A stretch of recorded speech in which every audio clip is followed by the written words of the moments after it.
बिस्मिल्लाहिर्रहमानिर्रहीम। अस्सलाम वालेकुम। आप देख रहे हैं DNN न्यूज और मैं हूं गुलाम ज़हरा। अब रुख करते हैं खबरनामे की तरफ। खबर शामिल करते हैं शकरगढ़ से। मकसूद हसन की रिपोर्ट के मुताबिक हेलमेट ना पहनने पर जुर्माना क्यों किया, मोटरसाइकिल सवार शहरी और ट्रैफिक पुलिस एहलकार की हाथापाई, एक दूसरे पर तशद्दुद करते रहे। ट्रैफिक पुलिस एहलकार की वर्दी फाड़ दी, शहरियों ने मिन्नत समाजत करके बच बचाव कराया। वाकया शकरगढ़ के मरकजी चौक अल्लाहू चौक में पेश आया। ट्रैफिक पुलिस एहलकार हेलमेट ना पहनने वालों के खिलाफ कार्रवाई में मसरूफ थे।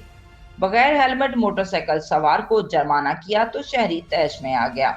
ट्रैफिक पुलिस एहलकार और शहरी एक दूसरे पर तशद्दुद करते रहे। ट्रैफिक एहलकार की वर्दी फट गई, शहरियों ने बच बचाव करवाया। कानून को हाथ में लेने वाले और वर्दी फाड़ने वाले शहरी के खिलाफ कानूनी कार्रवाई अमल में लाई जा रही है। तर्जमाने पुलिस। अब तक के लिए इतना ही। मजीद खबरों के लिए हमारे साथ रहिए।